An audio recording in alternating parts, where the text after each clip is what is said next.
बिस्मिल्लाहिर्रहमानिर्रहीम।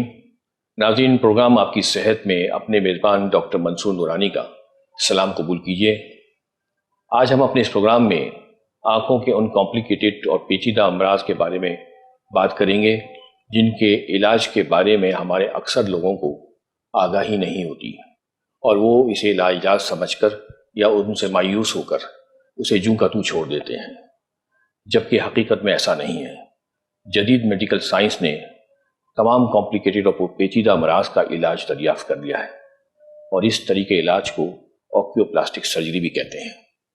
आज हम इन्हीं अमराज और इसी तरीके इलाज पर गुफ्तगू करेंगे और इस मकसद से हमने अपने यहाँ जिन एक्सपर्ट्स डॉक्टर्स को मदऊ किया है वो है जनाब consultant eye and oculoplastic surgeon doctor Zeeshan Kamil साहिब, और उनके साथ तशरीफ़ फरमा है consultant eye and oculoplastic surgeon doctor Qirat Qurban साहिबा। आप दोनों मेहमानों को हम अपने इस प्रोग्राम में खुशामदीद कहते हैं और शुक्रिया करते हैं कि आप हमारी दावत पर यहाँ तशरीफ़ लाए। तो आइए नाज़रीन, प्रोग्राम का आगाज़ करते हैं और सवाल पूछते हैं डॉक्टर ज़ीशान कामिल से कि ये ऑक्यूप्लास्टिक सर्जरी किस किस्म का तरीके इलाज है। जी सर। अस्सलाम वालेकुम।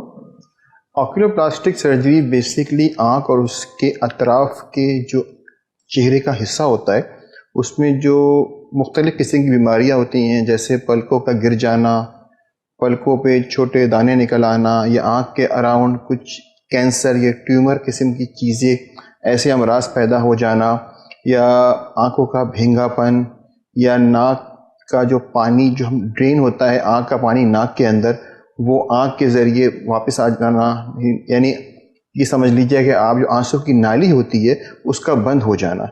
इस किस्म के अमराज का जो इलाज है उसे हम ऑक्यूलोप्लास्टी और ऑर्बिट सर्जरी का नाम देते हैं। पहले इशू ये था कि ये जाहिर है इसका इलाज कुछ पेचीदा है, एक्सपेंसिव है, कॉस्मेटिक कंसर्न्स बहुत ज़्यादा होते हैं, चेहरे का हिस्सा है, तो इसके बारे में ना इतनी अवेयरनेस थी, ना आम आई स्पेशलिस्ट इसका इलाज करते थे, तो इसलिए ये पेशेंट ज़्यादातर बेचारे परेशान रहते थे। अब जाहिर है साइंस ने कुछ तरक्की कर ली है, इनका इलाज बहुत ज़्यादा लोगों को समझ में भी आने लगा है और इसका इलाज करने वाले कुछ हमारे मुल्क में भी डॉक्टर्स होने लगे हैं, तो इसलिए अब इसका इलाज लोगों की पहुंच में भी है और मुमकिन भी है। तो ये सिर्फ बड़े बड़े शहरों में है या छोटे शहरों में भी अवेलेबल है? नहीं, अभी तो सिर्फ ये बड़े शहरों की हद तक ही है, क्योंकि ऑक्यूलोप्लास्टिक सर्जन जो ट्रेन सर्जन है वो पाकिस्तान में कम है। अभी उसकी जाहिर है ये एक नई फील्ड है, स्पेशलिटी नई है, लोगों को इतनी अवेयरनेस नहीं है, डॉक्टर्स भी अभी कुछ सीख रहे हैं, ट्रेंड हो रहे हैं, तो इसलिए अभी ये बड़े शहरों के तक महदूद है। छोटे शहरों में, गांव में, देहात में, या उन शहरों में जहां इतनी फैसिलिटीज़ नहीं हैं, बड़े हॉस्पिटल नहीं हैं, वहाँ अभी ये इलाज नहीं है। बहरहाल पाकिस्तान के बड़े शहरों में ये इलाज अभी है। अच्छा, ये बाद लोगों की आंखों में मुसलसल पानी बहता रहता है, ये किस किस्म का मर्ज है और इसका क्या इलाज? देखिए, मैंने आपको बताना, आंखों में जब पानी मुसलसल बहता रहता है इसकी कई वजूहत होती हैं। एक वजह यह कि आपकी आंख में पानी बन ज़्यादा रहा है, दूसरी वजह यह कि पानी निकलने का रास्ता तंग है। अब पानी जो बन ज़्यादा रहा है उसकी मुख्तलिफ वजूहत होती हैं, आंखों की बहुत सारी एलर्जियाँ होती हैं या इन्फेक्शन होते हैं, पानी बन रहा होता है, तो इनका इलाज तो दवाओं से मुमकिन है कि आप एलर्जी के लिए कोई दवाई दे दें, या सीजनल वेरिएशन होती है, या आप कोई सन ग्लास लगा दें ताकि प्रोटेक्शन मिल जाए आपको हवा से, मट्टी से, तो वो तो आपका दवाइयों से और चश्मे से इलाज हो जाता है। लेकिन दूसरा तरीका ये मसला ये होता है कि आँख में पानी जो बन रहा है वो निकलने का रास्ता तंग है, यानी हमारी आंसू की नाली जो है वो या तो पार्शियली बंद है या कंप्लीट बंद है। तो ये बेसिकली स्पेशलाइज्ड ऑक्यूलोप्लास्टिक प्रोसीजर है जिसमें हम नाक की हड्डी में एक छोटी सी ओपनिंग बना के वहाँ एक बाईपास चैनल बनाते हैं, मतलब जो आंसू की नाली का थैली है जो नाक की हड्डी के साथ होती है वो ख़राब हो चुकी होती है बेसिकली, तो उसको हम वहाँ से निकाल के एक बाईपास चैनल बनाते हैं जिसकी छोटी सी ट्यूब पास करते हैं जो आपको बज़ाहिर नज़र नहीं आती, जो आपके नाक में आके चैनल बनाती है जिससे आपका पानी ड्रेन होता है, तो फिर वो आपके आँख से पानी बहने वाला मसला हल हो जाता है। इसे हम कहते हैं बेसिकली शॉर्ट फॉर्म में DCR सर्जरी कहा जाता है, ठीक है। और ये बहुत ज़्यादा कॉमन मसला है पाकिस्तान में। अक्सर आप देखे होंगे कि जिन लोग की उम्र अमूमन 50-55 साल के आसपास होती है, डॉक्टर साहब आँख से पानी बह रहा है, आँख से पानी बह रहा है, ये कंप्लेन। और अब तो जो बच्चे पैदा होते हैं, मतलब समझ लीजिए कि पाकिस्तान में पैदा होने वाले हर 100 में से 4 या 5 बच्चों की आंसू की नाली जो है पैदाइशी तौर पे प्रॉपरली बनी भी नहीं होती, तो उन बच्चों की आंखों से ही पानी बह रहा होता है या कीचड़ आता है, इन्फेक्शन होता है, तो वो भी ऑक्यूलोप्लास्टी में आता है ये केस। तो मतलब ये हर एज में बीमारी मुमकिन है, पैदा हुए बच्चों में मुमकिन है, ओल्ड एज में मुमकिन है, और कुछ यंग पेशेंट्स भी होते हैं जिनको जैसे नज़ले का मसला है, साइनस के मसले हैं, नाक का गोश्त बढ़ गया, नाक की हड्डी बढ़ गई, तो वो भी आंसू की नाली, जब आंसू की जो नाली है कोई लोहे का पाइप तो है नहीं, वो तो ज़ाहिर एक सॉफ्ट ट्यूब है जो आपकी नाक में से गुजर के आपकी हलक में आ रही है। जब नाक का गोश्त बढ़ जाएगा, नाक का गोश्त सूज जाएगा या नाक की हड्डी बढ़ जाएगी तो वो नाली सिकुड़ जाएगी। जब वो नाली सिकुड़ेगी तो फिर आपका पानी की ड्रेनेज खराब होगी, फिर वो पानी आंख से आना शुरू हो जाएगा। तो बहरहाल पेशेंट को अल्टीमेटली आना हमारे पास ही पड़ता है ऑक्यूलोप्लास्टी के प्रोसीजर के लिए, क्योंकि आम जो आई स्पेशलिस्ट हैं वो उसको प्रॉपरली ज़ाहिर है उसमें ट्रेन नहीं है तो उसको डील नहीं कर पाते। अच्छा, मेरी नवासी को ये मसला हुआ था, वो जब 6-7 महीने की थी तो उसको मशवरा ये दिया गया था कि गर्म मसाज करें यहाँ पर और हाथ से माँ जो है ये करती रहे, ड्रेन करती रहे। देखिए वो बेसिकली शुरू के जो होते हैं ना 9 महीने से 12 महीने तो सर्जिकल इंटरवेंशन पॉसिबल नहीं होती, उसमें तो यही इलाज है अगर बच्चे की माँ सही से मसाज कर ले और जो मसाज डॉक्टर है आपका आपको सही से गाइड कर दे कि मसाज किस तरह और किस डायरेक्शन में करना है, तो 95% बच्चे उस मसाज से क्योर हो जाते हैं। 95%।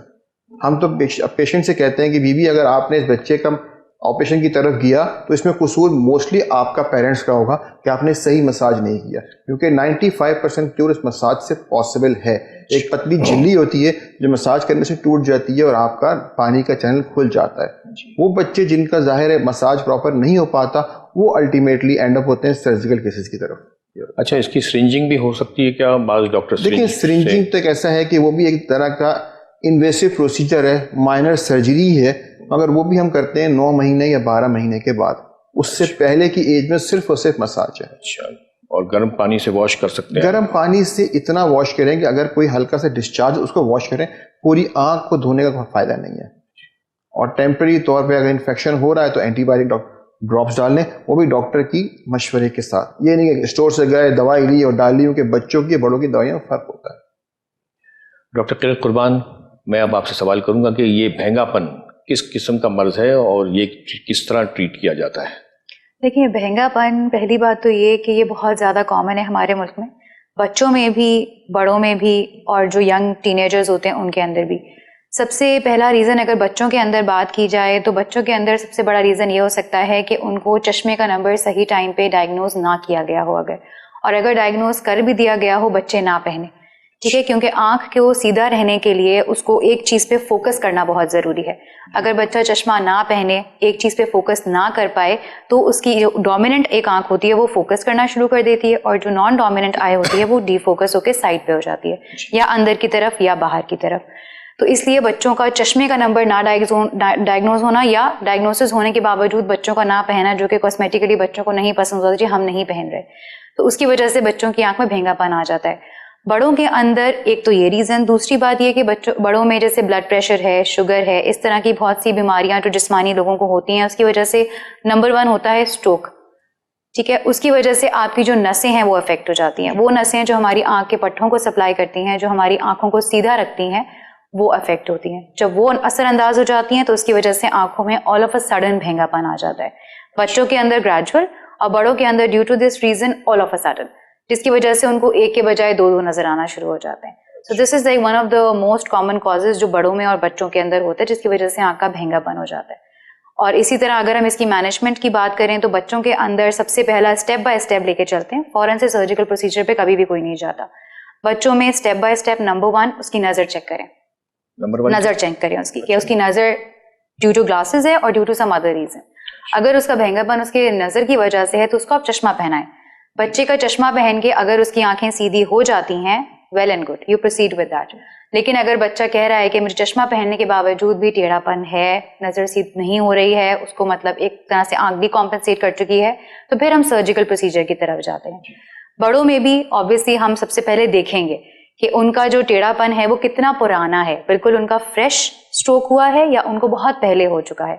अगर फ्रेश है तो फ्रेश में कभी भी हम लोग फॉरेन सर्जिकल इंटरवेंशन नहीं करते, क्योंकि अमूमन फिजियोलॉजिकली रिकवर हो जाती हैं। इसमें मीनवाइल हम 6 से 12 महीने देते हैं मरीज को कि आप देखें कि आपका रिकवर हो रहा है या नहीं हो रहा। मीनवाइल तो 6 से 12 महीने वो क्या करे अब, तो 6 से 12 महीने 2-3 तरीके होते हैं। प्रिज्म ग्लासेस आते हैं, वो पहन सकते हैं टेम्पोरेरीली, या बोटॉक्स के जो इंजेक्शंस होते हैं वो हम पट्टों में लगा के जो स्ट्रॉन्गर मसल होती है उसको हम वीक कर सकते हैं ताकि उसकी नज़र टेम्पोरेरीली सीधी हो जाए। फिर उसके बाद 6 से 12 महीने के बाद देखा जाता है कि ये नहीं रिकवर हो रहा, तो फिर हम सर्जरी की तरफ प्रोसीड करते हैं, जिसमें हम फिर आंखों को अलाइन करते हैं। इसमें मल्टीपल पट्टों का आई बॉल के इर्द गिर्द जो मसल्स हैं, बिल्कुल 6 मसल्स होती हैं हमारी आई बॉल को जो मूव करती हैं ऊपर नीचे और साइडवेज। फिर हम उसकी obviously after calculation we decide कि हमने कौन सी मसल को वीक करना है, कौन सी मसल को स्ट्रेंथन करना है, और फिर हम उसको अलाइन करते हैं। ये ऑब्वियसली एक आम डॉक्टर नहीं कर सकता, इसमें ऑर्बिट एंड ऑक्यूलोप्लास्टी का सर्जन का ही पूरा दखल अंदाजी होती है और वही इस चीज को सही तरीके से कैरी ऑन कर सकता है। अच्छा, ये पैदाइशी मर्ज भी होता है आप महंगापन? बिल्कुल, ये पैदाइशी मर्ज भी हो सकता है। इसमें यही पैदाइशी तौर पे अगर किसी बच्चे की पट्टे कमजोर हो, पैदाइशी तौर पे किसी नस का मसला हो, प्री मेच्योर बच्चा हो, तो बहुत सारे इसके रीजंस हैं, सिंड्रोम्स हैं बहुत सारे जिसमें आंखों का भेंगापन होता है, या फिर कोई पर्दे की बीमारी हो, कोई पैदाइशी मोतिया हो, तो इस वजह से बहुत सारे कॉजेज हैं जो आंख को टेढ़ा कर सकते हैं। फिर वो हमें अकॉर्डिंग टू कॉज ट्रीट करना पड़ता है। अच्छा डॉक्टर ज़ीशान साहब, मैं आपसे पूछूंगा कि बच्चे को बचपन में अपने कोई चोट लग जाती है आंखों की और उसमें उसकी नशोनुमा रुक जाती है, तो क्या ऑक्यूप्लास्टिक सर्जरी के जरिए कुछ मुमकिन है उसकी नशोनुमा डेवलप हो जाए? फिर देखिए, बात इसमें 2 डिफरेंट होती हैं। अब बच्चे को चोट लगी, किस उम्र में लगी, ठीक है। अब वो चोट लगने के बाद जो उसकी आई के स्ट्रक्चर्स हैं कितने डैमेज हुए। ये तो ऐसा है कि छोटी मोटी चोट है तो उसको आपने उसी वक्त रिपेयर कर दिया। पहली चीज़ होती है आंख के अंदर नज़र, दूसरी चीज़ होती है चेहरे की खूबसूरती। दूसरा क्या चीज़? चेहरे की खूबसूरती। चेहरे पे अल्लाह ने एक आज़ा दिया ना, तो हमारे चेहरे में आज़ा पूरे होंगे तो चेहरा आपको कॉस्मेटिकली एक्सेप्टेबल होगा। तो आंख का पहला काम तो है दिखाना। तो हमें तो पहले जब चोट लगी आता है मरीज, हम देखते हैं कि नज़र कितनी मुतासिर हुई है, कितनी नहीं हुई, नज़र में गुंजाइश है कि नहीं है। तो सबसे पहले तो जब आंख को रिपेयर किया जाता है तो ये कंसर्न होता है कि किस तरह इसकी नज़र बचाई जाए, इतनी नज़र बचा ली जाए ताकि ज़िंदगी गुजर जाए इसकी आराम से, सुकून से। अगर आंख की चोट की मतलब शिद्दत बहुत ज़्यादा है और आंख के स्ट्रक्चर्स बहुत डैमेज हो चुके हैं, आप उसकी नज़र को बचा नहीं सकते, तो फिल वक्त उसको जो है प्राइमरी तौर पे रिपेयर कर दिया जाता है, इस हद तक कि उसका जो आंख का मतलब स्ट्रक्चर जैसे हम कहते हैं ग्लोब, वो मेंटेन हो जाए। अगर ग्लोब मेंटेन हो गया, वेल एंड गुड। अगर उसके बाद ये कि ग्लोब जो है, अब आप समझ रहे हैं कि कुछ अरसे के बाद उसका जो ग्लोब जिसे हम आंख बॉल कहते हैं, अगर वो सूख रही है, छोटी हो रही है, ख़राब हो रही है और कॉस्मेटिक कंसर्न आ रहे हैं, ज़ाहिर बच्चा है या बड़ा है, तो सोशल कॉन्टेक्स्ट में उसको ज़ाहिर प्रॉब्लम्स होती हैं कि जी मेरे चेहरे पे पता नहीं क्या मसला है, लोग देख रहे हैं, मतलब वो खुद उसका ना अंदर का जो होता है कि इंसान मतलब क्या हो रहा है मेरे साथ, वो होता है मुतासिर। तो उसके लिए बहुत सारे तरीक़ा इलाज हैं। उस आँख को हम देखते हैं कि उस आँख में अगर जो नीचे पलकों के अंदर सपोर्ट जगह मौजूद है, उसी आँख के ऊपर अगर मसनूई आँख लग सकती है छोटी मोटी सर्जरी करके, तो हम वो लगा देते हैं। लेकिन तरीका जो बेहतर ये होता है कि उस आँख को निकाला जाए, उसकी जगह कुछ इम्प्लांट्स आते हैं, सिंथेटिक इम्प्लांट्स आते हैं, वो लगाए के जाएं, या फिर आपकी बॉडी के जैसे कुछ मसल्स या फैट्स होते हैं, वो हम उसकी जगह इम्प्लांट करके उसे कुशनिंग इफेक्ट देके और उसके ऊपर आर्टिफिशियल आई लगाई जाए। मतलब किस तरह कि आपका जो चेहरे का जो आँख है दोनों एक अंदर एक बाहर भी ना हो। तो जब आपने वो आँख पूरी निकाली जाती है या आधी निकाली जाती है, इसमें डिफरेंट प्रोसीजर्स होते हैं जिसे हम मुख्तलिफ नाम देते हैं, इवेस्ट्रेशंस होती हैं, इनिकुलेशंस होती हैं। तो जब वो आँख आधी निकालते हैं या पूरी निकालते हैं, ये फ़र्क होता है स्ट्रक्चर डैमेज कितने हुए।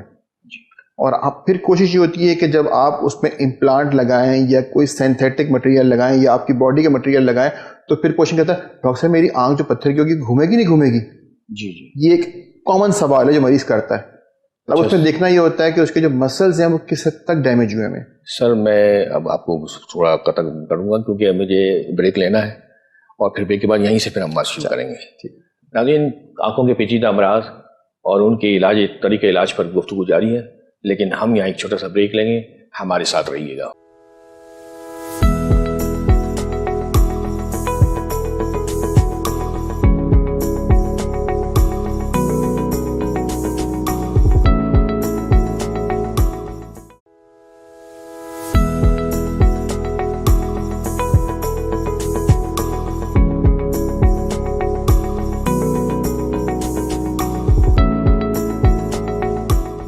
वेलकम बैक नाज़रीन। प्रोग्राम का सिलसिला वहीं से जोड़ते हैं जहाँ पर मुनक़ता हुआ था और डॉक्टर ज़ीशान कामिल से पूछते हैं कि उन बच्चों को जिनको बचपन में चोट लग जाती है उनका किस तरह तरीका इलाज होता है। जी डॉक्टर साहब। हाँ, जिस तरह मैं आपको बता रहा था ब्रेक से पहले, वो ये था कि जी हम मरीज़ का एक कॉमन सवाल होता है कि डॉक्टर साहब जब आप पत्थर की आँख लगाएंगे ऑपरेशन के बाद, क्या वो असली आँख की तरह घूमेगी नहीं घूमेगी। तो बेसिकली हमें ये देखना होता है कि जो चोट लगी है उस चोट की एक्सटेंट कितनी है, उसमें वो आँख को घुमाने वाले मसल्स डैमेज हुए हैं या नहीं हुए। तो हमारी जो पहली कोशिश होती है कि अगर हम आँख पूरी निकाल रहे हैं या जब आधी निकाल रहे हैं तो मसल तो 80-90% चांस होता है कि हम प्रिजर्व कर लेते हैं और उसमें बॉल डाल के इम्प्लांट डाल के वो बाद में आँख घूमने लगती है। लेकिन जहाँ ताल्लुक़ ये होता है कि हम पूरी आँख उसकी निकाल रहे हैं तो हम कोशिश करते हैं कि जितने मैक्सिमम मसल हम बचा सकें, मसल हम पहले करते हैं सेपरेट, फिर आँख का गोला निकालते हैं और उसके बाद अंदर आँख के गोले के नीचे चर्बी अल्लाह में रखी होती है। जी। तो या तो अगर हमने प्लान ये होता है कि अगर हम उसमें सिंथेटिक इम्प्लांट डाल रहे हैं तो फिर हम उसके अंदर मसल्स को इस इम्प्लांट के अंदर हम टाई कर देते हैं ताकि वो इम्प्लांट जब घूमेगा तो ज़ाहिर है उसके बाहर लगी हुई आँख भी घूमेगी। और जब हम इम्प्लांट नहीं लगा रहे होते हैं कुछ केसेस के अंदर, तो आपकी जो बॉडी है, मतलब आपकी समझिए कि टांग के पीछे से हम थोड़ा सा फैट का पार्ट अलॉन्ग विद ऊपर के स्किन का पार्ट लेके उसको हम शेप करके तैयार करके उस जगह को फिल आउट करते हैं ताकि हमारे कुशन इफेक्ट हो जाए। तो हम जो है हमने थोड़े से टेक्निक मॉडिफिकेशन की अपने तौर पे हम लोगों ने, तो उसमें हम मसल्स को साथ में लगा देते हैं फैट के। ठीक है। तो फिर जब मसल घूमते हैं तो फैट भी घूमता है, तो जब फैट घूमेगा तो फैट के ऊपर फिर हम एक आर्टिफिशियल आई जो दूसरी आँख से मैच कर रही होती है वो पेशेंट बनवा लेता है और उसके बाद वो आँख जो है क्लोजेस्ट पॉसिबल समझ लीजिए कि 19-20 का फर्क भी शायद नहीं रहता, फिर वो इसी तरह से आँख मूव भी कर रही होती है दूसरी आँख की तरह से और सिर्फ दिखा नहीं रही होती आपको। अच्छा। लेकिन चेहरे का जो कॉस्मेटिक इम्पैक्ट है वो एक्सेप्टेबल हो जाता है मरीज़ के लिए भी और सामने वालों के लिए भी, तो उसका जो उसका कॉन्फिडेंस लेवल है वो बेहतर हो जाता है। तो ये इस तरीके इस इलाज के लिए पहले क्या लोग बाहर जाया करते थे पाकिस्तान से? देखिए, पहले इसके लिए लोग बाहर जाया करते थे, यहाँ भी कुछ लोग किया करते थे, मगर उसमें इतनी रिफाइनमेंट नहीं थी। अच्छा। बस आँख में चोट लग गई, बस आँख सूख गई, पत्थर की आँख लो लगा लो। अब पत्थर की आँख लग रही है, कभी गिर रही है, कभी उसके नीचे से पलकें चिपक गई। अब डिपेंड करता है ना आपको चोट लगी है। अगर चोट किसी केमिकल से लगती है तो केमिकल के इफेक्ट ज़िंदगी में तंग करते हैं इंसान को, तो आपकी पलकें चिपकती रहती हैं, वो पत्थर की आँख बाहर गिरती रहती है। आपको चोट किसी शार्प चीज़ से लगी है तो उसमें केमिकल का इफेक्ट नहीं होता, तो वो फिर भी वो आँख पत्थर की आँख को संभाल लेता है आपका सॉकेट। लेकिन केमिकल वाली जो इंजरी होती है ना वो बड़ी ख़तरनाक होती है, उसके लिए बेसिकली आपको उसके फॉर्नेस ही बनाने पड़ते हैं। तो वो एक पेचीदा किस्म का अमल है जिसकी पहले पाकिस्तान में इतनी अवेयरनेस और इतनी ट्रेनिंग नहीं थी। अब ज़ाहिर है लोग सीख रहे हैं, उसको समझ रहे हैं। कॉस्मेटिक ज़ाहिर आप देखें ना दुनिया में ग्लैमर और कॉस्मेटिक हर चीज़, मेरा चेहरा ऐसा हो, मेरा सब कुछ ऐसा हो, तो वो कॉस्मेटिक इम्पैक्ट हर जगह है। इसीलिए इसका नाम समझिए ऑक्यूलोप्लास्टी है, मतलब आँख और इसके अराउंड की प्लास्टिक सर्जरी। हमें चेहरा अपना खूबसूरत बनाना है, नॉर्मल एक करीब तरीन लेके आना है। जी। कुछ लोग तो है ना कि जी जिस चेहरे को नाक के ऊपर कर लो, आँख के ऊपर कर लो। यहाँ तो वो पेशेंट है जो डिप्राइव्ड है, चोट लग गई, चेहरे की साख खराब हो गई, अब आपको उसके चेहरे को पुराने चेहरे के करीब तर लेकर आना है। ठीक है, ये होता है। डॉक्टर कलर कुर्बान साहिबा, मैं पूछूंगा कि सर ने जो बताया अभी कि आँखों के इर्द गिर्द के मुख्तलिफ अमराज को ठीक करते हैं हम, तो वो कौन कौन से अमराज शामिल हैं इस सर्जरी के उसमें? देखिए, हमारी आँखों के अतराफ स्ट्रक्चर्स बहुत सारे हैं और ऑर्बिट एंड ऑक्यूलोप्लास्टी सर्जरी के अंदर जैसे हमारी पलकें, हमारी पलकों के अलावा हमारी आंसू की नाली जो हमारी नाक के अंदर जा रही होती है, हमारी पलकें हो गई। उसके अलावा हमारे आईब्रोज, जैसे हमारी अगर आईलिड है ड्रूप कर गई, हमारे आईब्रोज हैं, उसके नीचे फैट, बहुत से लोगों की जो आंखें सूजी हुई होती हैं पूरा और फैट उनका बाहर निकला हुआ होता है, ये सारी चीज़ें। कोई चोट लग जाना, पलकों का अंदर या बाहर चले जाना, जिसमें पलकों की जो आपकी पलकें होती हैं वो आपके ग्लोब को टच कर रही होती हैं, बिल्कुल बाहर की तरफ मुड़ी हुई होती हैं। इसके अलावा कोई आपके चोट लग गई, मल्टीपल आपकी चीज़ें इसके अंदर आ सकती हैं जो कि कॉस्मेटिकली इतनी अपीलिंग नहीं होती, तो वो सारे अमराज उनको ट्रीट करना इसके अंदर। तो ये एंट्रोपियन और एक्ट्रोपियन क्या होता है उसका? देखिए, एक्ट्रोपियन ये होता है, एंट्रोपियन मतलब कि आपकी जो पूरी आईलिड है वो along with your eye lashes अंदर की तरफ टर्न हो जाए, and ectropion is your eyelid along with your lashes बाहर की तरफ मुड़ जाए। इसके भी मल्टीपल कॉजेज हो सकते हैं, जैसे कि बताया डॉक्टर ज़ीशान ने कि इसमें आपका कोई केमिकल इंजरी हो जाए, कोई बर्न इंजरी हो जाए। हमारे यहाँ एसिड विक्टिम्स जैसे बहुत होते हैं, तेज़ाब मुँह पे फेंक दिया, तो जब वो खाल सिकुड़ती है तो वो अपने साथ पलकों को बाहर की तरफ, पूरी आईलिड को बाहर की तरफ, और अगर आंख के अंदर गिरा हो तो आईलिड को अंदर की तरफ खींच लेती है।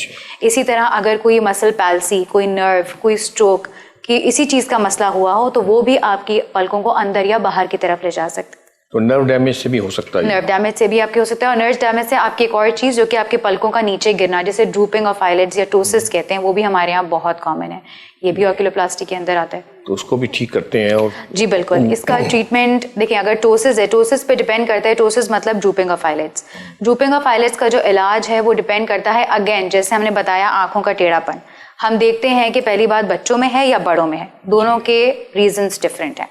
ठीक है, अगर बच्चों के अंदर है तो उसके भी मल्टीपल कॉजेज होते हैं, and then according to cause treat किया जाता है। Surgical intervention is obviously the primary, जिसमें हम बच्चों को अगर दिखने में मसला हो रहा है, उनकी एक आंख फोकस कर रही है, एक आंख फोकस नहीं कर पा रही, उस ड्रूपिंग ऑफ द आईलिड्स की वजह से भी आंखों में भेंगापन आ सकता है। क्यों? क्योंकि अगर आपकी एक आईलिड गिर रही है तो आपकी वो वाली आंख तो फोकस ही नहीं कर पाएगी कि उसका लेवल ऑफ ड्रूपिंग कितना है, कितना वो नीचे की तरफ आ रही है। और अगर वो इतना नीचे आ रही है कि हम लोग उसको टेपिंग से, जैसे हम बच्चों को कहते हैं कि आप टेपिंग कर लें, टेप लगा के अपनी आईलिड को ऊपर कर लें, या फिर कोई ग्लासेस ऐसे देते हैं जिसमें क्रचेस लगे हुए होते हैं जो आपकी आईलिड को ऊपर लिफ्ट कर लेते हैं।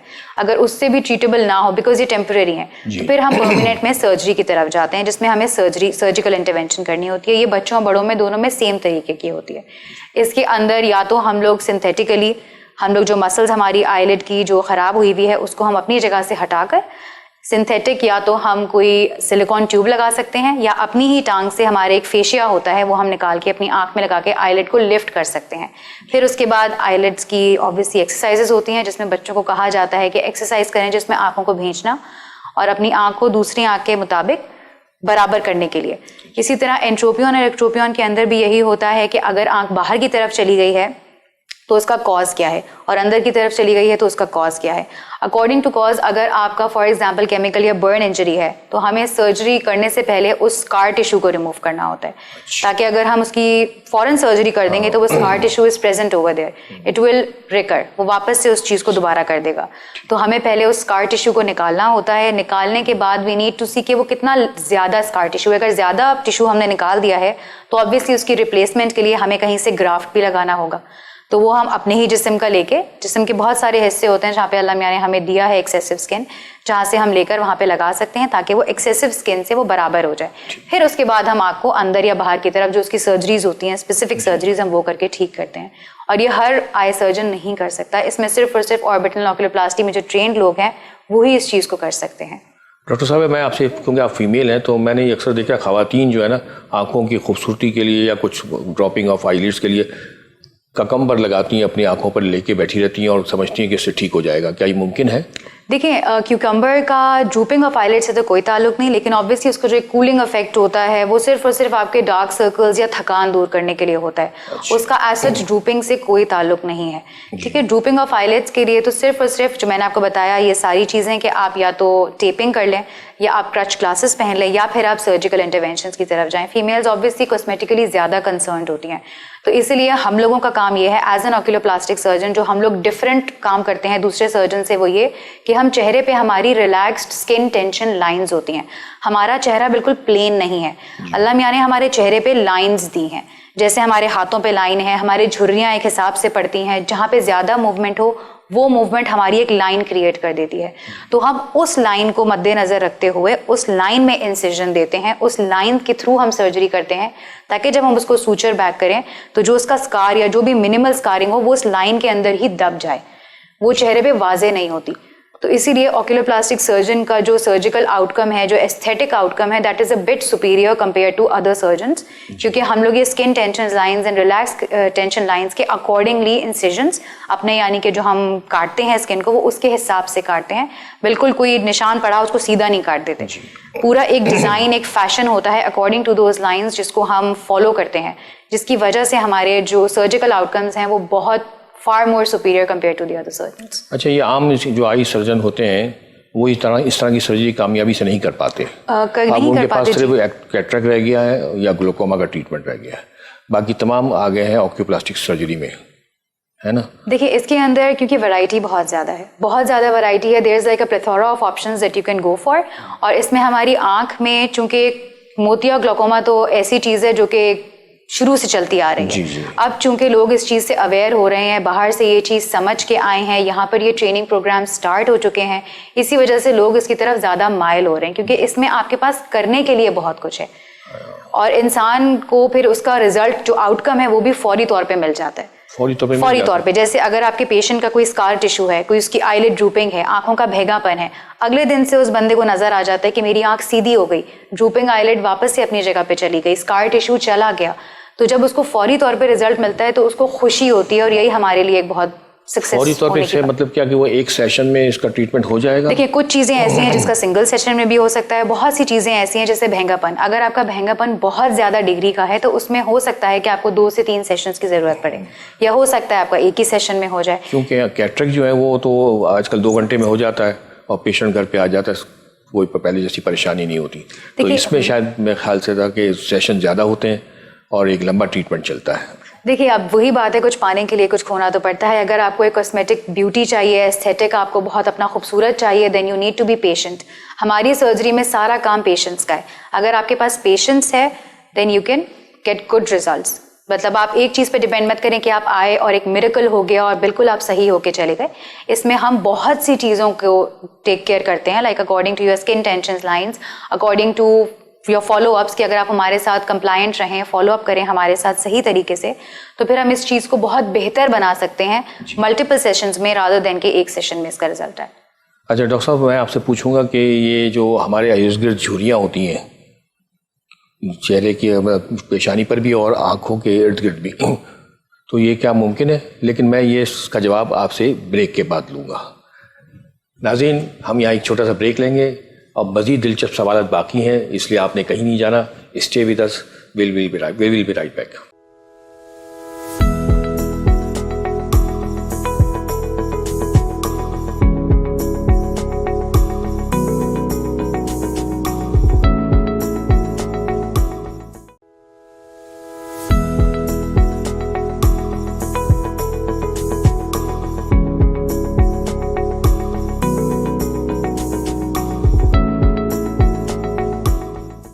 नाज़रीन, ब्रेक पे जाने से पहले हम डॉक्टर ज़ीशान कामिल से पूछ रहे थे कि आंखों के इर्द गिर्द जो झुर्रियाँ होती हैं, क्या उसका इलाज भी ऑक्यूप्लास्टी सर्जरी के ज़रिए मुमकिन है या नहीं? जी डॉक्टर साहब। जी जनाब, बिल्कुल। ऑक्यूप्लास्टी सर्जरी के ज़रिए आंखों के गिर्द जो झुर्रियाँ होती हैं, जो पलकों का गिर जाना होता है, जो ऊपर और नीचे माथे पे आपकी झुर्रियाँ होती हैं, इवन जो गर्दन तक में आपकी झुर्रियाँ होती हैं, इन सब का इलाज ऑक्यूप्लास्टी सर्जरी की जुरिश में आता है। मतलब जैसे कहते हैं ना, ये झुकी झुकी निगाहें, ये शायरों के लिए अच्छा है, अच्छा, आमों के लोगों के लिए अच्छा नहीं है कि झुकी झुकी निगाहें मैंने सलाम कर लूँ, ये बात नहीं है। हमें आंखों को उठाना होता है, बेसिकली पलकों को उठाना होता है। अब जो उसके आगे झुर्रियाँ हैं, इन झुर्रियों के लिए सबसे पहले हम देखते हैं कि झुर्रियाँ एजिंग चेंजेस हैं या प्री एजिंग चेंज है। मतलब आंखों के ऊपर की जो स्किन है वो मोटी हो रही है, उसकी वजह से पलके गिर रहे हैं, या एक्चुअल टोसिस है, या जो ऊपर जो हमारा जो है ना, इसी तरह लोगों का होता है आंखों को ऊपर नीचे करना, उसकी वजह से झुर्रियाँ पड़ जाती हैं, वो झुर्रियाँ हैं। या कुछ लोग आमतौर पर गुस्से की वजह से झुर्रियाँ पड़ जाती हैं। तो इन सब झुर्रियों के लिए सबसे पहले तो आजकल जो बहुत ज़्यादा फैशन हुआ है वो है बोटॉक्स के इंजेक्शन का। तो उससे भी इसका इलाज मुमकिन है, मगर वो टेम्परेरी इलाज होता है। बोटॉक्स की एक लाइफ होती है, 6 से 8 हफ्ते चलता है, फिर दोबारा इंजेक्शन लगाना पड़ता है, फिर 4 महीने चलता है। तो वो आपको इंजेक्शन की साइकिल चलती रहती है। अगर पेशेंट उस तरह चाहे सर्जरी करें तो वही पॉसिबिलिटी है। कुछ सर्जरी करवाना चाहते हैं तो हम उनको स्किन टेंशन लाइन, जैसे डॉक्टर ने बताया था आपको, उसके हिसाब से हम स्किन को एक तरह से इस्त्री करके ऊपर की तरफ ले जाके एक्सेस स्किन निकाल देते हैं, ताकि आपके चेहरे की जो अपीयरेंस है, जो एक्सप्रेशन है, वो बेहतर हो जाए। अब जिस तरह कभी आपने देखा हो कि जैसे एक बहुत कॉमन बीमारी है थायराइड, जो पाकिस्तान में आप देखें ना, जो नमक की कमी, आयोडीन की कमी, और फीमेल पेशेंट में थायराइड बहुत कॉमन बीमारी है।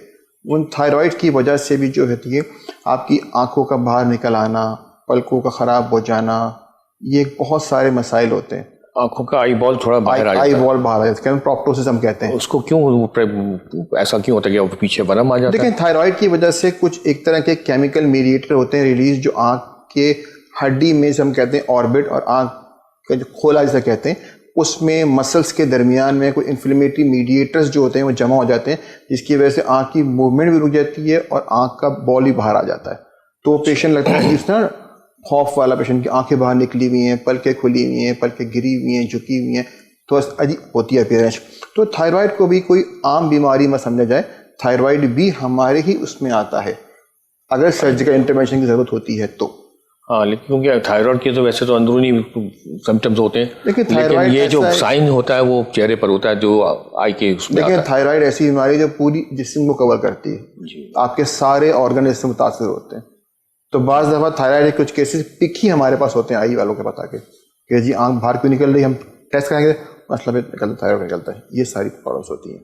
अच्छा, आंखों के जो है जो कैंसर होते हैं आसपास, वो कौन कौन से कैंसर हैं? आसपास तो बहुत सारे कैंसर्स होते हैं। आप ये समझ लीजिए कि इंसान जैसे में जो कैंसर्स होते हैं वो स्किन वाले कैंसर्स, वो 90% हमारे हेड एंड नेक में होते हैं, उसका 90% हमारी आई लिड के आसपास है। ये समझिए इतनी बड़ी रेशो है। मतलब अगर आपकी आई लिड के आसपास छोटा सा दाना भी बन गया है, जिसे कहते हैं, लोग कहते हैं जी बचपन से था, ये तो कोई अजीब सी पिगमेंट है, कोई तिल है, उसको आम ना समझें जी। उसके लिए फ़ौरन अपने डॉक्टर के पास जाएं, या बेहतर है कि आप जाएं ऑक्यूलॉजिस्ट डॉक्टर के पास जाएं, तो वो आपको बेहतर बताएगा कि दाना किस किस्म का है। उसको छोड़ना नहीं चाहिए कि आप उसको छोड़ देंगे ठीक हो जाएगा, झड़ जाएगा, ऐसा नहीं होता। वो कैंसर में बदल सकता है। डॉक्टर साहब, इसी बात को आप जरा मजीद एलोबरेट करेंगी ताकि पता चले? जी बिल्कुल, जैसे कि डॉक्टर शाह ने बताया कि हमारे जो आँख के इर्द गिर्द cancers, they are very common in the sense कि हमारे यहाँ तिल एक ऐसी चीज़ है जिसको कोई ध्यान नहीं देता, कोई भी ध्यान नहीं देता। तिल है, नए निकल रहे हैं तिल, बचपन से हैं तिल, उनको कोई भी इतना ध्यान नहीं दे पाता, जबकि ये तिल बहुत डेंजरस चीज़ है। हमारे आँखों में, सर में और हमारी गर्दन तक अगर आपके कोई भी तिल मौजूद है तो आपने डॉक्टर पे जाने से पहले आप उसमें ये देखें कि कोई तब्दीली तो नहीं आई है। तब्दीली in the form of colour हो सकती है, तब्दीली in the form of size हो सकती है, तब्दीली in the form of shape हो सकती है कि वो साइज में तो नहीं बढ़ रहा, इरेगुलर तो नहीं हो रहा, कलर उसका चेंज तो नहीं हो रहा, बाल उस पे एकदम से ज्यादा तो नहीं आ गए, कोई बारीक शरियाने तो नहीं उसके ऊपर बनना शुरू हो गई। ये चीजें आपने, ये सब कैंसर में कन्वर्ट होने की निशानी है कि मतलब अब ये जो है बिनाइन, मतलब कि कैंसर नहीं, और मैलिग्नेंट यानी कि भी कैंसर की तरफ जा रहा है। तो ये सब चीजें अगर आपने घर में नोटिस कर रहे हैं तो एक आपके लिए एडवाइजेबल बेहतर ये है कि आप फौरन डॉक्टर के पास जाएं, और अगर ये चेंजेस नहीं भी मौजूद तो भी आप as a safe side doctor के पास जाके इस चीज़ की तस्दीक कर लीजिए कि ये वाकई में वो है या नहीं। क्योंकि हमारी आंखों में अगर कोई कैंसर मौजूद है तो बहुत दफ़ा वो दूसरे कैंसर की एक सेकेंडरी निशानी होता है कि कैंसर कहीं और होता है, नज़र हमारी आंख में आ रहा होता है। तो ये चीज़ की भी तस्दीक करने के लिए कि वो जिस्म में कहीं और कैंसर ना हो, वो हमारी आंख की तरफ फैला हुआ हो, या हमारी आंख का कोई कैंसर हो जो जिस्म में फैलने वाला हो, उसकी कंफर्मेशन के लिए आपको बहुत ज़रूरी है कि आप डॉक्टर के पास जाके इसकी तस्दीक करें। और उसके अलावा मतलब आंखों के अगर कोई ट्रॉमा लगा है, स्ट्रक्चर हो, बोन फ्रैक्चर हो गई है, तो वो भी आपके उसमें आता है? बिल्कुल, हमारा जैसे कि नाम ऑर्बिटल एंड ऑक्यूलोप्लास्टिक सर्जरी, तो जो ऑर्बिट का पार्ट है, ऑर्बिट हमारा बनता है, जो हमारा आंखों का पूरा होल है, ये 4 बोन से बनता है। इसमें किसी भी किस्म का ट्रॉमा, जैसे हमारे यहाँ आजकल क्रिकेट बहुत शौकीन है लोग, क्रिकेट में बॉल लग गई, बैट लग गया, बाइक, हेलमेट नहीं पहना हुआ, मुंह जाके सीधा पेवमेंट पे लगा आपका, तो इसकी वजह से आपकी जो ऑर्बिटल बोन्स हैं वो फ्रैक्चर होने का बहुत ज़्यादा चांस होता है। और जब ऑर्बिटल बोन्स आपकी फ्रैक्चर हो जाती हैं तो उसमें सबसे ज़्यादा जो खतरा होता है वो हमारी आँख की नस को होता है। जो हमारी आई बॉल है वो हमारी कनेक्टेड है ब्रेन के साथ, ऑप्टिक नर्व के साथ। तो अगर आपके कोई फ्रैक्चर हो गया है, कोई ब्लीडिंग हो रही है, या हमारी आंख के जो पूरा होल है उसके अंदर की चर्बी उस फैट में जाके फंस गई है, या हमारे आंख का पट्टा उस फैट में जाके फंस गया है, तो वो हमारे लिए बहुत ज़्यादा एक डेंजरस कंसर्न होता है, जिसमें हमें फौरी तौर पे सर्जरी करनी होती है। तो उसके लिए भी पेशेंट्स को जो है हमारे पास आना होता है। और डॉक्टर साहब आपसे पूछूंगा कि कैंथल रिसेक्शन क्या होता है? देखिए, कैंथल रिसेक्शन बेसिकली एक सर्जरी का नाम है। जैसे आप ये समझ लीजिए कि जैसे डॉक्टर ने बताया था अभी आपको, एंट्रोपियन या एक्ट्रोपियन जैसी बीमारी होती है, जिसमें पलकों का अंदर चले जाना लिड समेत, या पलकों का बाहर निकलना लिड समेत, उसकी जो कॉस्मेटिक सर्जरी की जाती है उसमें डिफरेंट प्रोसीजर होते हैं। उसमें एक प्रोसीजर है जैसे हमारी, अब आप देखे होंगे कि जो अमूमन 60+ के लोग होते हैं, उनकी जो स्किन लैक्सिटी की वजह से आंखों की पलकें अंदर मुड़ जाती हैं, तो उनको खारिश चुभन होती है, पल के अंदर होती हैं। तो उनकी पलकों की इनवर्ड टर्निंग को हम आउटवर्ड टर्निंग यानी नॉर्मल कंट्रोल में लाने के जो प्रोसीजर कहते हैं, उसमें एक का नाम ये है। और डिफरेंट इस तरह के होते हैं प्रोसीजर के, मुख्तलिफ किस्म के नाम हैं। और ब्लेफरोप्लास्टी, देखें ब्लेफरोप्लास्टी बेसिकली एक प्योरली कॉस्मेटिक प्रोसीजर है, जो हमारी आँख की जो ऊपर वाली स्किन है, मतलब जो ऊपर वाली पल्क है इसके, और जो भौं है, आईब्रो, इनके दरमियान की जो स्किन होती है ये लेक्स होने की वजह से बाहर की तरफ आ जाती है। तो आपको लगा कि आँख के ऊपर जो है स्किन फूली फूली है, पलकें नीचे आ रही हैं, तो इस बीमारी में जो आपका अंदर का फैट होता है वो थोड़ा बाहर की तरफ आने लगता है, स्किन आपकी लूज हो जाती है। तो हम ब्लेफरोप्लास्टी में उस स्किन को कैलकुलेटेड अमाउंट में, अगर एक तरफ है या दोनों तरफ है, तो उसकी स्किन को मेजर करके हम निकालते हैं और उसको दोबारा से रीअलाइन करते हैं। उसमें कंसर्न ये होता है कि रात को सोते हुए आपकी आंखें प्रॉपर बंद हो रही हों, और जब आप खोल रहे हो तो आपको एक्सपोजर ना हो रहा हो बहुत ज़्यादा। एक जो नॉर्मल आईलिड का कंटूर होता है, जो उसका साइज होता है मर्द और औरतों में मुख्तलिफ होता है जी, उसी हिसाब से उसकी सर्जरी की जाती है, उसे हम कहते हैं ब्लेफरोप्लास्टी, मतलब एक्स्ट्रा स्किन को निकालने का नाम होता है। और आंखों के इर्द गिर्द जो फैट जम जाती है कोलेस्ट्रॉल की वजह से, तो वो ज़ेंथेलिज्मा जिसको कहते हैं, वो चीज़ ज़ेंथेलिज्मा उसे कहते हैं। वो आंखों के अमूमन इर्द गिर्द तो नहीं होती, आंखों के जो ऊपर वाला हिस्सा है जो नाक की तरफ है, यहाँ आपको छोटे छोटे कोलेस्ट्रॉल के डिपॉजिट जम जाते हैं जो अमूमन चमक रहे होते हैं, उसे हम कहते हैं ज़ेंथेलिज्मा। उसको भी निकाला जाता है, वो एक अलग बीमारी है। और आंखों के अराउंड फैट का निकलना, कहते हैं डॉक्टर में आंखें फूली फूली है, सूजी सूजी है, ये क्यों होता है? अमूमन जो पीछे का फैट होता है, जिसपे अल्लाह मियां ने हमारी आंख रखी हुई है ऑर्बिट के अंदर, एजिंग चेंज की वजह से जो आई की स्किन है उसके पीछे एक झिल्ली होती है, उसका और फैट का कांटेक्ट खराब हो जाता है, टूट जाता है, तो वो फैट बाहर की तरफ कोलैप्स करता है। यूजली एजिंग चेंज होती है, या वो लोग जो बहुत ज़्यादा सोने के आदी होते हैं उनकी तरफ आंख सूज जाती है। तो उसमें भी बेसिकली हम जो है वहाँ एक छोटा सा माइक्रोस्पोर बना के वहाँ से फैट को हम सक करते हैं और इतना फैट छोड़ते हैं कि आपके चेहरे की अपीयरेंस नॉर्मल हो जाए।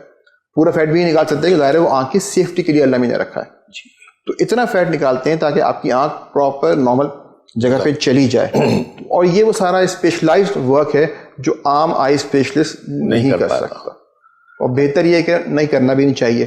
ताकि चेहरे का मामला है, चेहरा होगा तो सही होगा, इंसानी अपीयरेंस होती है। अब आप दोनों से मेरा मुश्तरका सवाल है कि कोई और डिजीज़ जो मैं शायद भूल रहा हूँ आपकी ऑक्यूप्लास्टिक सर्जरी में आती हो, वो हमारे नाज़रीन को बता दीजिए।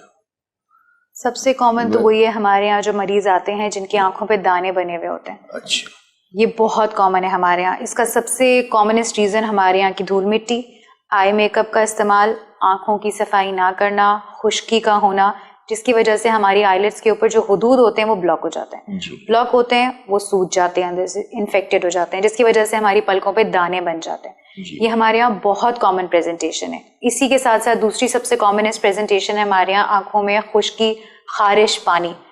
ये भी हमारे एनवायरमेंट एलर्जी से रिलेटेड है। जो दाने हमारी आँख में बनते हैं उसका ट्रीटमेंट प्लेन एंड सिंपल कि आप अपनी आँखों की लिड हाइजीन मेंटेन रखें, ठीक है, गर्म कंप्रेसेस करें, सफाई रखें, बेबी शैम्पू से अपनी पलकों का सफाया करें, और साथ में अगर घरेलू टोटका करना है तो जो अलसी के बीज आते हैं, ठीक है, उसका तेल आप पिएं, वो आपकी आंखों की जो सिक्रीशंस है उसके लिए बहुत अच्छा होता है। अगर if it is not being cured by all of these, then फिर हम सर्जिकल इंटरवेंशन, जिसमें एक माइनर सर्जिकल प्रोसीजर होता है जिसमें हम दाने को चीरा लगा के साफ कर देते हैं।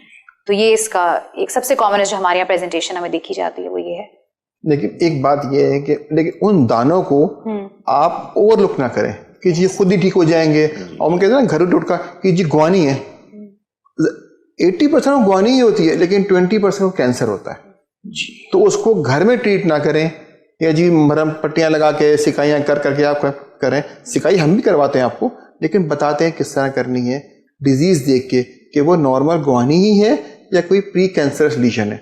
तो वो डिफ्रेंसिएशन करना बहुत ज़रूरी है। कि मैं जिस आपको बताया कि कैंसर का आँख के पलकों के अराउंड इंसिडेंस बहुत ज़्यादा है। तो मेरा जो आपकी ऑडियंस को, ये जो हमें सुन रहे हैं, उनको मशवरा यही है कि इन छोटी छोटी चीज़ों को ओवरलुक ना करें। आपकी आंख में दाना है, तिल है, एबनॉर्मल कलर की कोई भी चीज़ पलकों के आसपास निकल रही है, उसको ये रहने कि हो गया होगा, ठीक हो जाएगा, झड़ जाएगा, या घोड़े का बाल बांध लो, इस तरह की चीज़ें ना करें। तो उसको बेहतर ये है कि डॉक्टर से कंसल्ट करें। ये मस्से भी जो होते हैं, ये मस्से भी जो होते हैं, ये मस्से मैंने कहा 80-90% नॉर्मल है, लेकिन अब 20% चांस तो ले रहे हैं ना। ठीक है, उसे कंफर्म कर लें कि क्या चीज़ है। तो ये मेरा है एडवाइस कि इसको ओवरलुक ना करें, ये कि खुद ठीक हो जाएगा ये वाली बात ना करें। और अगर आपके बच्चों की आंखें भेंगापन है तो उन बच्चों को फौरन जाके डॉक्टर को दिखाएं। भेंगेपन को बाज हमारे जो भाई लोग हैं वो कह देते हैं, या घर में मोहल्ले में कह देते हैं कि जी बड़ा होकर ठीक हो जाएगा। बड़ा होकर वो ठीक नहीं होता जी। अगर वो भेंगापन जो उसका है नज़र की खराबी की वजह से है, तो जो खराब हो गई वो हो गई, फिर वो ठीक नहीं होती। फिर बड़े होके जो है अब आती हैं लड़कियां, जी डॉक्टर साहब इनकी शादी नहीं हो रही, इनके रिश्ते नहीं हो रहे हैं, आंखें टेढ़ी हैं, तो हम सर्जरी तो कर देंगे अगर वो टेम्पररी अलाइंड होती हैं। अगर बचपन में ही प्रॉपर टाइम पे उसकी सर्जरी कर दी जाती है तो वो फिर आंख देखती भी है और आंख सीधी भी रहती है। तो मतलब वो बच्चे जिनकी आंखें टेढ़ी हैं फिर खुद ठीक हो जाएगा, कौन दिखाए, डॉक्टर का ने काम ही ऑपरेशन बताना है, तो वो ऐसी बात नहीं होती। ऑपरेशन से हम भी कम करते हैं, जब नीड होगी तो करेंगे, नीड नहीं होगी तो नहीं करेंगे। तो इन चीज़ों को ओवरलुक ना किया जाए, ना गिरी पलकों को के शायराना अंदाज में, ना टेढ़ी आंखों को, ही समझ लीजिए। शुक्रिया आप दोनों का। नाज़रीन, आज आपने हमारे माहिरीन से आंखों की पेचीदा अमराज, कॉम्प्लिकेटेड डिजीज़ पर और उनके तरीके इलाज पर एक तफसीली गुफ्तगू सुनी, जिसके बाद आपको अंदाज़ा हो गया होगा कि जिन अमराज को आप लाइलाज समझ रहे थे, आज पाकिस्तान में उसका इलाज भी दरियाफ्त है। आपको बस एक अच्छे से ऑक्यूप्लास्टिक सर्जन का इंतखाब करना होगा और फिर इसका इलाज करवाना होगा। इसके साथ ही हमारे आज के प्रोग्राम का वक्त ख़त्म हुआ। हम अपने दोनों मेहमानों डॉक्टर ज़ीशान कामिल, डॉक्टर किरत कुर्बान साहिबा का शुक्रिया अदा करते हैं कि वो उनके आज हमारे यहाँ तशरीफ़ लाए हमारी दावत पर, और अपनी तमाम मसरूफियात के बावजूद आपने हमारे लिए टाइम दिया। अपने मेज़बान डॉक्टर मंसूर नूरानी को अब इजाज़त दीजिए। आइंदा हफ्ते किसी नए मौजू और किसी नए मर्ज़ के साथ फिर हाजिर होंगे। तब तक के लिए अल्लाह हाफ़िज़।